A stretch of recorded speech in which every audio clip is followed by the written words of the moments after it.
little collection, a little chapbook called TINY CALAMITY that I put together for this.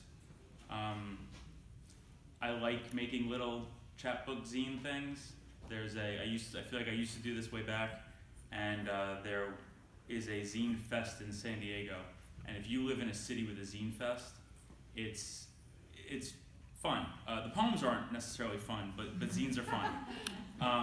And there are pictures of my brain on the cover. And if you want one, I'll trade you for $1, because poems should be worth something too. So I'm going to read you 9 of these poems and not talk much in between them. So this is a Tiny Calamity. Water always wins. I want to make, to sow, carve toward tributary flowing, but the drought has made banks dry and wilting blade and root. Still, in this jacket of earth, which has held an undecent amount of blood, we don't panic. It's ours. It's not on purpose when I nick myself and I'm lackadaisical in applications of pressure. This is the only place I need to be, wading through rains, long fits, wailing and pouring. We'll clean up in that aftermath and come back inside. Gestate. It's part of what we aspire to be.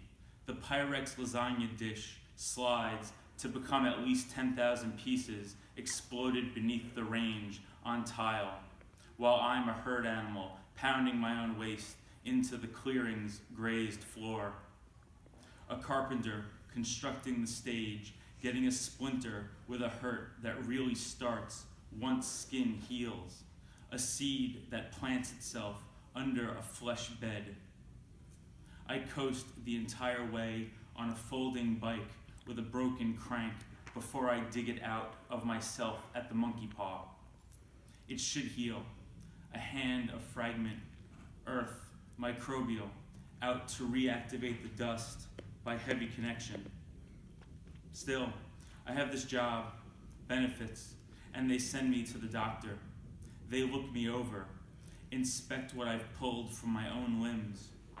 Most of a medical professional's questions are chanted hexes about how I haven't been tested, that because I'm overdue, I'm likely riddled, infected, a name in water.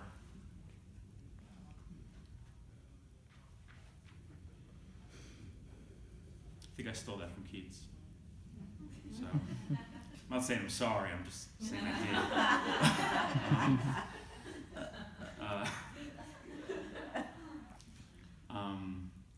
Alarm.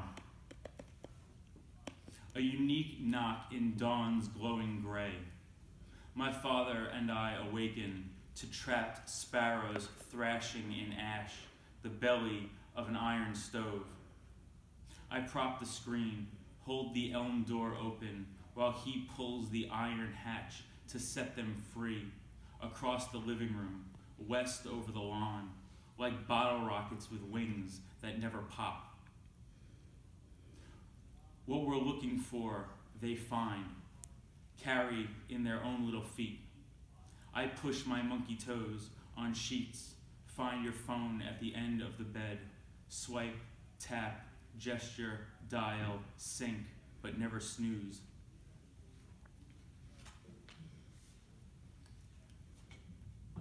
I don't have anything particularly entertaining to say while I take this sip of water.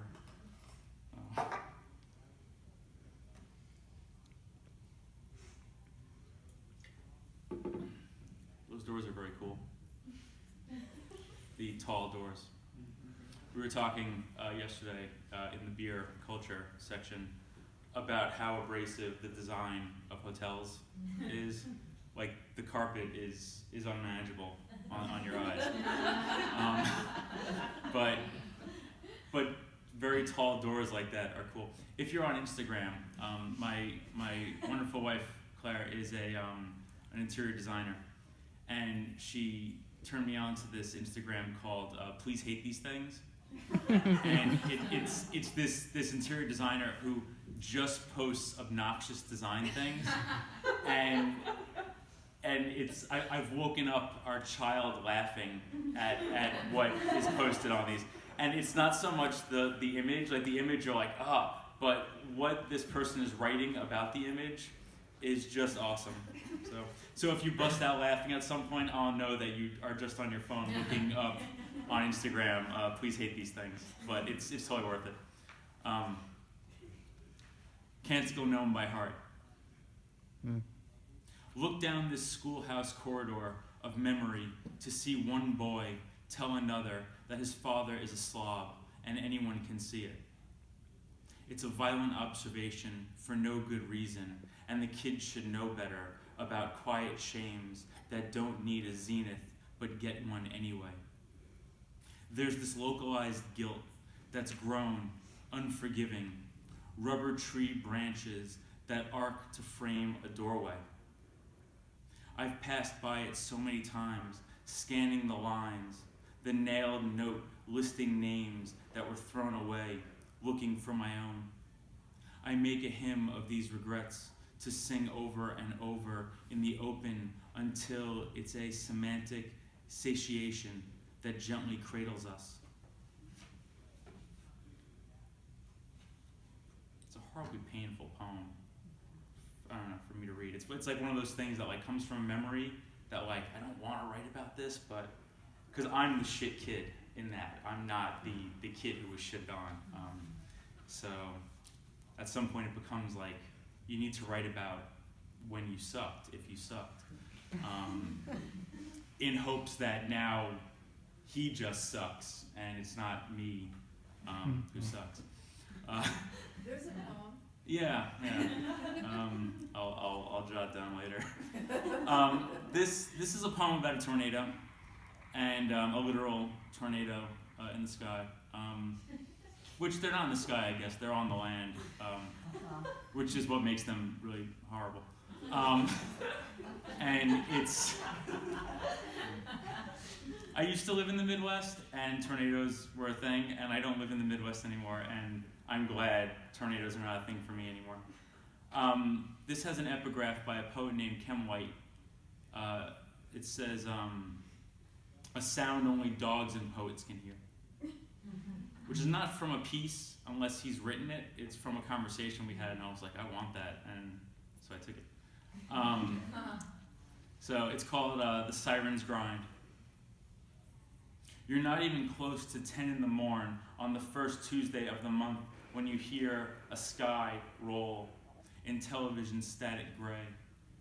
I want to watch, but arms tug signs of life from the streets into holes below. Nothing is green but the leaves who hang on. I'm not small, but could be lifted. I don't like being in odd ground, and am inclined to try to make the steps home. This is a poem called Other Couples, and it's really about like the privilege of being able to sit in a backyard with shit like compost and ignore other people, especially other people you don't particularly want to hang out with, but you're in a relationship, and we know people who know other people and are in relationships, and being social is not always a fun thing. Other couples. My mistake is cupping the casings up, celebrating the art of creation, what happens in the space of the worm, where I see joy, but don't know how to help in the open air alone. I try not to think about it with other couples who I know don't think about it. We split appetizers, try the craft cocktails, drop our cards. My next mornings are simple, the tune of the soil, rubbing through what was house food. The physicality of this is our common language. I want quiet to hear it, and I'm wrong because I've tuned the people mute when I should invite our hands to join.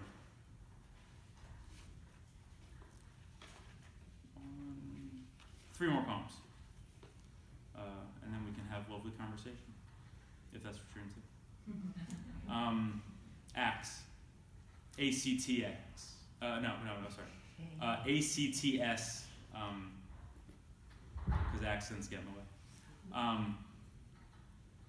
If people like me, she said, trimmed, clean pants, and white, packed up their empties in bags, hauled them to the lot to fill the high wire baskets on scales, and took the receipt, the others would feel more human. She's right, and I don't know how often I've used my elbow to lock the door on the way out of the health food grocery store parking lot only 5 blocks away from my toasty home. That it's on the way is a bargain excuse. If I refuse the right to wander my streets, I become less and more, the smashed characters of my name on the plastic cards in my young leather wallet. All I'm saying is that I have 2 arms. I'm able to carry my own food from the source to my cold box and should handle my own waste. You should see these gross feet once I slip off the dainty kicks.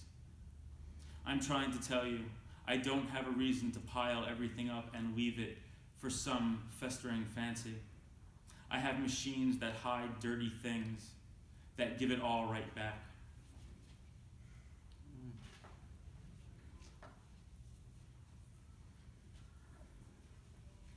I want to write happy things, but they just don't turn out that way.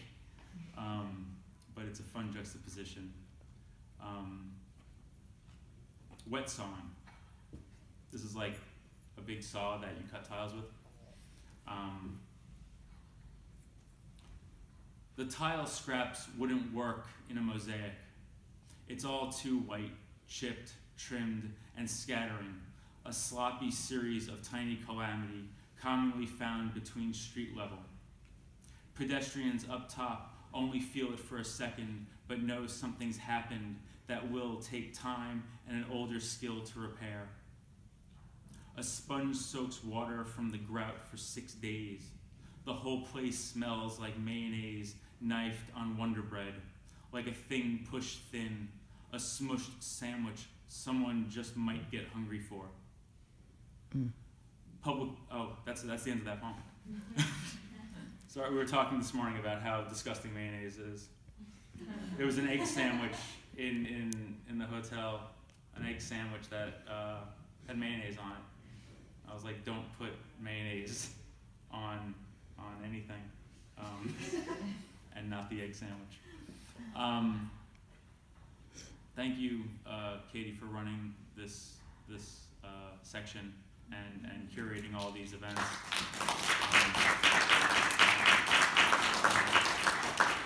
This has become like one of my favorite events of the year. Thank you for being here in the morning and listening to us, and it was wonderful reading with the Jans and CS. Public radio. In the nearby of foreign countries, a reporter knows how we sweat attention when we hear the language of ingredients, the smell of culinary vernacular, edible bulbs, meaty pepper rind, the queso, milled grains, avocados, and oil, eating as a border crossing from famine to feast and back. We listen and are brought closer to others. We start to chew on water, almost tooth grind, a phantom spoonfuls of a mana, a gathered narrative, a swirled savor. My neck is an overwatered stem reaching for sunlight, held on to a cherry tomato, so orange, sweet, its skin must split open to the air. A letting comes on so naturally. We find new bumps on my head. Your fingers feel them. It's a pressure beneath my hair that just now bursts. Thank you so much.